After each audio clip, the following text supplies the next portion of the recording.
दोस्तों, मैं सुनील कल्ला मार्बल दुनिया से।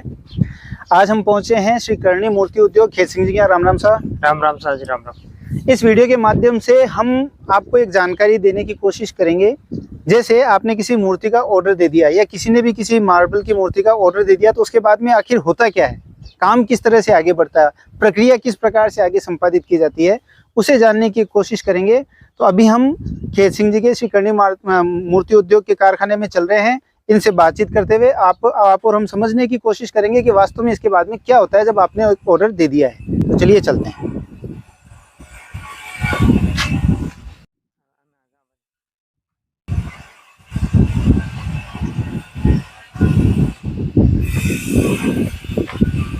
यहाँ पे आप देख पा रहे हैं काफी अलग अलग तरह की मूर्तियां भी बनी हुई है और बहुत सारे आप पत्थर देख पा रहे होंगे, अलग अलग साइज के, अलग अलग क्वालिटी के।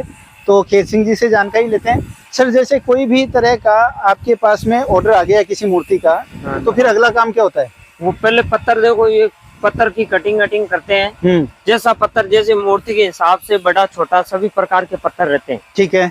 वो 1.5 नंबर, 2 नंबर, 1 नंबर, जो भी पत्थर चाहिए अगले को, उस हिसाब से अगले को दिखा देते हैं। फिर काम। तो आप देख पा रहे हैं यहाँ पे इस वक्त में जो आपको अलग अलग पत्थर दिख रहे हैं, इनकी कोई आकृति नहीं है, लेकिन जैसे समझ लीजिए कि एक मूर्ति है जिसकी साइज समझ लो 3 या 4 फुट की है। 3.25 की मूर्ति बनेगी इस पर। अब इस पत्थर से अभी वो 3.25 फुट की मूर्ति इस पत्थर में छुपी हुई है, जिसको इनके जो सिद्ध हस्त कारीगर हैं, वो जो मूर्तिकार हैं, वो तराश करके निकाल देंगे। तो जैसे ये पत्थर आपने चुन लिया उस मूर्ति के लिए, तो अगला कार्य क्या होगा? उसके बाद में ये कार्य होगा। जैसे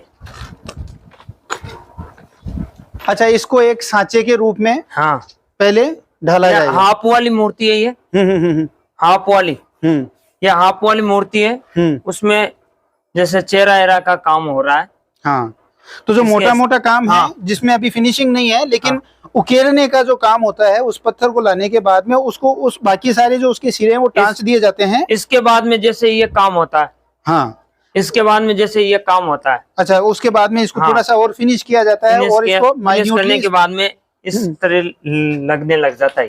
ठीक है। और उसके बाद में जैसे उसको पूरी तरीके से फिनिश करके, प्रोसेस करके, इसका फिर अच्छी फिनिशिंग देके उसके बाद में कलर पेंटिंग का काम रहता है। जैसे अभी हमने वो जो शहीद जो कृष्णाराम जी की मूर्ति देखी थी, जहाँ पे कलर हो रहा था, तो उसके बाद में कलर वाला प्रोसेस चालू। जैसे इसके बाद में ये प्रोसेस हो गया, जैसे ये तैयार हो गई हाफ मूर्ति। ये हाफ मूर्ति जैसे तैयार हो गई, वो हाफ है, ये जैसे तैयार पर है। अब इसकी कलर पेंटिंग बाकी है। तो सर, आपने काफी सारे ये पत्थर पहले से ही मंगवा के रखे हैं या इन सबके ऑर्डर आपके पास? ऑर्डर के हिसाब से, ऑर्डर के हिसाब से आए और अपने भी पड़े रहते हैं, अगले को दिखा देते हैं। हाँ भाई, काफी सारे पत्थर जिनकी बार बार आवश्यकता पड़ती है, वो आप मंगवा के भी रख लेते हैं पहले से। तो ये सब अच्छा, ये पत्थर देखो, ये पड़े हमारे कारखाने के पास में। बहुत बढ़िया सर। ये जो पत्थर है सर, ये बोट के हिसाब से जो भी आपने अंदर बताया था, उसके काम आते होंगे। हाँ, तो आप देख पाते हैं कि कई बार मूर्ति ऐसी होती है ना, जो तस्वीर की जैसे होती है, जो इसमें से उकेरी जाएगी, इसको बोट बोला जाता है यहाँ पे। तो इसके ऊपर में जो तस्वीर उभारी जाती है, उस हिसाब के लिए ये पत्थर काम आते हैं। हाँ। अच्छा सर, यहाँ पे आपके पास में मकराना के अलावा भी कोई पत्थर है क्या? नहीं, मकराना का है हमारे पास ज्यादा। तो ये एक अच्छी बात है कि यदि आपको लॉन्ग ड्यूरेशन के लिए मूर्ति चाहिए, मकराना मार्बल में बनी हुई मूर्ति चाहिए, तो करणी मूर्ति उद्योग जो है, उसकी लोकेशन माताबर रेंज के बगल में ही है, जहां से हम आए हैं। अभी माताबर रेंज जहां से वो खनन करके और मकराना का सुप्रीम क्वालिटी का पत्थर निकाला जाता है, उस रेंज के आगे रोड है, उस रोड के बगल में ही इनका ये कारखाना है। तो इनके यहाँ पे सिर्फ और सिर्फ मकराना मार्बल में काम किया जाता है। मकराना मार्बल में छोटी से बड़ी साइजेज और अलग अलग तरह की जो क्वालिटी होती है पत्थर की, व्हाइटनेस के हिसाब से 1 नंबर, 1.5 नंबर और 2 नंबर, इन सभी में ये काम करते हैं। और इनके पास में पिछले 25 सालों का अनुभव है ये काम करने का। इनके पास में एक अच्छी बड़ी टीम है जो ये काम करती है। इनके पास पूरे भारत से ऑर्डर आते हैं। तो एक अनुभवी मूर्तिकार के रूप में, एक अनुभवी मूर्ति उद्योगपति के रूप में इनकी पहचान बनी हुई है।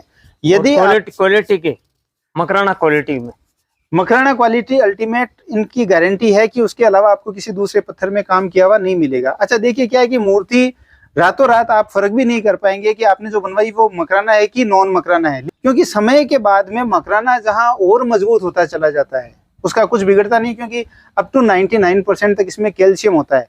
तो इसमें कोई नष्ट होने की संभावना नहीं होती है। बड़ी मूर्तियां जो सार्वजनिक स्थलों पे लगती है वो तो बनती है मैक्सिमम मकराना में ही है। लेकिन कई बार क्या होता है कि जैसे ग्राहक वर्ग भ्रमित हो जाता है, सस्ते में काम करवाने के चक्कर के अंदर में, तो वो दूसरे पत्थरों में अगर बड़ी मूर्ति बनवा लेता है तो बनवाने का खर्चा, ट्रांसपोर्टेशन का खर्चा तो सेम ही लगेगा। सिर्फ एक पत्थर गलत चूज करने का नतीजा ये होता है कि वो मूर्ति समय से पहले ही खंडित हो जाती है। तो ऐसी गलती ना करें। और भी जानकारी यदि आपको कोई लेनी हो मूर्तियों के संबंध में, तो आप खेत सिंह जी को कॉल कर सकते हैं, व्हाट्सएप पे मैसेज कर सकते हैं। सर सही समय कौन सा रहेगा आपसे बात? दिन में बात करो, दिन में 10 बजे से लेकर शाम के 6 बजे, शाम को 6 बजे तक आप इनको फोन पे मैसेज करके सभी तरह की जानकारी लेकर के अपनी संतुष्टि कर सकते हैं, अपनी जिज्ञासा शांत कर सकते हैं। और अगर मूर्ति बनवानी हो, मकराना मार्बल की मूर्ति बनवानी हो, छोटी या बड़ी हर प्रकार की, तो आप खेत सिंह जी से करणी मूर्ति उद्योग में संपर्क करें। धन्यवाद। जय श्री राम। जय श्री राम।